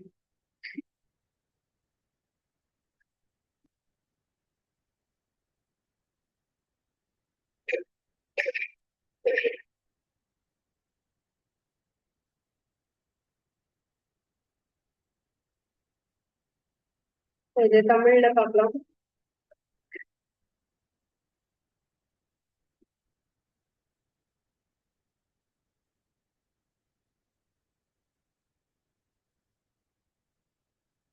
தாவரங்கள் வந்து இனப்பெருக்கத்தை 2 வகையா பிரிக்கலாம். பாலின இனப்பெருக்கம், பாலின பெருக்கம். பாலின இனப்பெருக்கம்னா விதைகள் இல்லாமல் புதிய தாவரங்கள் உருவாகுது. பதிமுறை இனப்பெருக்கம், இது தாவரங்களின் வேர், தண்டு, இலை, பூக்களில் இருந்து புதிய தாவரங்கள் உருவாகுதான் பாலின பெருக்கம். எடுத்துக்காட்டு ரோஜா, செம்பருத்தி, ஓகேவா, இதெல்லாம். அடுத்தது விதையிலிருந்து வளரும் தாவரங்களை விட பதிமுறை இனப்பெருக்கத்தில் உருவாகும் தாவரங்கள் வளர எடுத்துக்கொள்ளும் காலம் குறைவு. பாலின இனப்பெருக்கத்தின் வெவ்வேறு கூறுகள் அரும்புதல், கூறாக்கல், வித்தாக்கம், ஸ்போர்கள். அரும்புதல்னா ஈஸ்ட், ஆல்ரெடி நம்ம சொல்றோம். ஈஸ்ட வந்து தண்ணியில சேர்த்து வச்சோம்னா அது வந்து அதிக அளவு பெருகிட்டே இருக்கும். இது முறைக்கு பேர் தான் அரும்புதல் முறை அப்படின்னு பேரு. அடுத்து கூறாக்கல் அப்படிங்கிறதுக்கு எக்ஸாம்பிள் ஸ்பைரோகைரா பார்ப்போம். பாசி, இந்த பாசிக்கு பேரு இது தமிழ்ல இருக்காது, அது எழுதிக்கோங்க, ஸ்பைரோகைரா. ஸ்பைரோகைரா.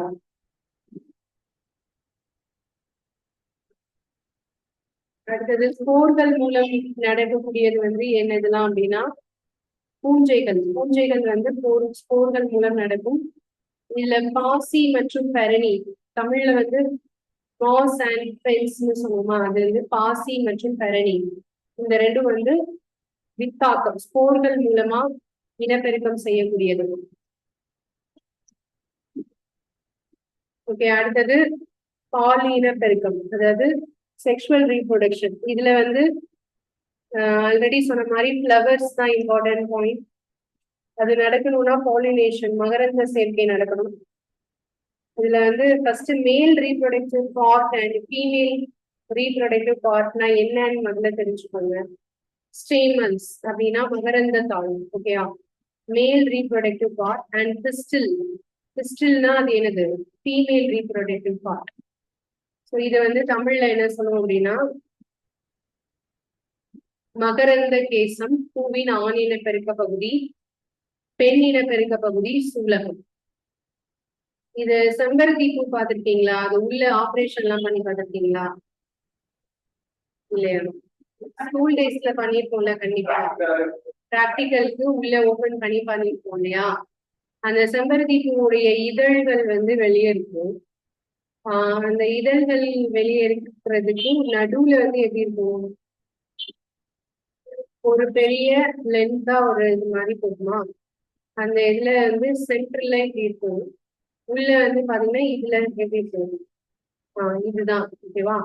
இதுதான் மகரந்த, மேல இருக்கு பாத்தீங்களா, இதுக்கு பேர் என்ன, மகரந்த தாள். அந்த மஞ்சள் கலர்ல இருக்கும். அது உள்ள இருந்து ஒரு லென்த்தா ஒரு ஒயர் மாதிரி போகும். அது எங்க போய் சேரும், சூலகப்பை. சென்டர்ல ஒரு பேக் மாதிரி இருக்கும் உள்ள, அதான் சூலகப்பை. இப்போ இந்த பாலினேஷன் நடக்குதுன்னா இந்த மகரந்த தாள் இருக்கு இல்லையா, இது வந்து எதுக்குள்ளேயே இருக்கணும், எதுக்குள்ள போகணும், சூலகத்துல போய் வரணும். ஸோ அப்படின்னா இதுல வந்து என்ன நடக்கும், ரீப்ரொடக்ஷன் ஸ்டார்ட் ஆகும், ஓகேவா. இந்த செடியை பொறுத்த வரைக்கும் 2 இனப்பெருக்க உறுப்புமே இதுல இருக்கு. இது ஆண் இனப்பெருக்க உறுப்பு, இது பெண் இனப்பெருக்க உறுப்பு. சில தாவரங்கள்ல தனித்தனியா இருக்கும், ஓகே. இப்ப பப்பாளி பாத்தீங்கன்னா சில பப்பாளி வந்து பழுக்காதுன்னு சொல்லுவாங்க, பாத்துருக்கீங்களா? சில பப்பாளி காயே வராதுன்னு சொல்லுவாங்க, அது வந்து ஆண் பப்பாளி அப்படின்னு சொல்லுவாங்க. சில பப்பாளி மரம் தான் பழத்தையே கொடுக்கும், தெரியுமா தெரியாது? இதெல்லாம் ஒரு விவசாயம் பண்றீங்க அப்படின்னா இதெல்லாம் ஒரு ஜென்ரல் நாலேஜ், ஓகேவா. எல்லாத்துலயுமே அந்த மாதிரியான 2 விதமான ஆண் இனப்பெருக்கம் தனியா, பெண் இனப்பெருக்கம் இருக்கும், ஓகேவா. அப்படி இருக்கிறப்போ இந்த 2ஐயும் கனெக்ட் பண்ணக்கூடியதான் பாலினேஷன், ஓகே, மகரந்த சேர்க்கை அப்படின்னு சொல்லுவோம். கார்டனிங்ல இன்ட்ரெஸ்ட் இருந்தா இதை பத்தி நம்ம நிறைய தெரிஞ்சுக்கணும், ஓகே. இப்ப அடுத்தது தாவரங்கள்ல இனப்பெருக்க பகுதி வந்து பூக்கள். அதுல ஆண் இனப்பெருக்க பகுதி என்னது, மகரந்த கேசம். பெண் இனப்பெருக்க பகுதி சூலகம், ஓகே. சூலகம் மட்டும் அல்லது மகரந்தம் மட்டுமே உடைய பூக்கள் ஒரு பால் பூக்கள். அது ஒரே ஒரு ஜெண்டர் மட்டும் இருக்கக்கூடியது. அதுக்கு எக்ஸாம்பிள் சோளம், பப்பாளி, வெள்ளரி. இந்த மூணுலயும் வந்து ஏதாவது ஒண்ணு இருக்கும். ஆண் மட்டும் தனியா இருக்கும், இல்லைன்னா பெண் மட்டும் தனியா இருக்கும். சரியா? அடுத்தது மகரந்தம், சூடகம் இரண்டையுமே கொண்டு ஒரே பூல இருக்கிறது இருபால் பூக்கள். செம்பருத்தி எல்லாம் இருபால் தான். இதுக்கு வந்து கடுகு, காவிலை, ரோஜா அப்படின்னு 2 செடி எக்ஸாம்பிள் சொல்றாங்க. சோ இதுல எப்படி இது நடக்குது அப்படின்னு பார்க்கலாம்.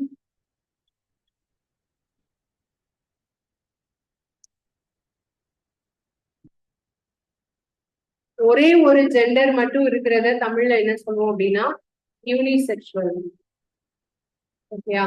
ரெண்டுமே இருக்கிறது என்ன சொல்லுவோம்? பைசெக்சுவல்.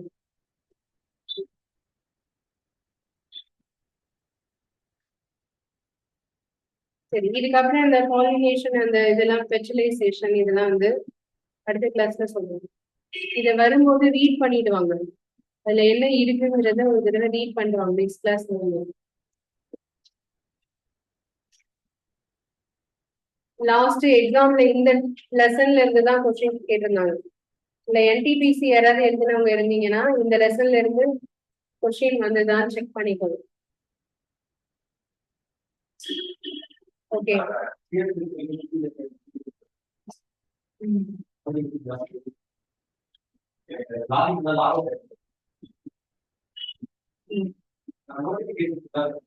எக்ஸாம் எப்போ?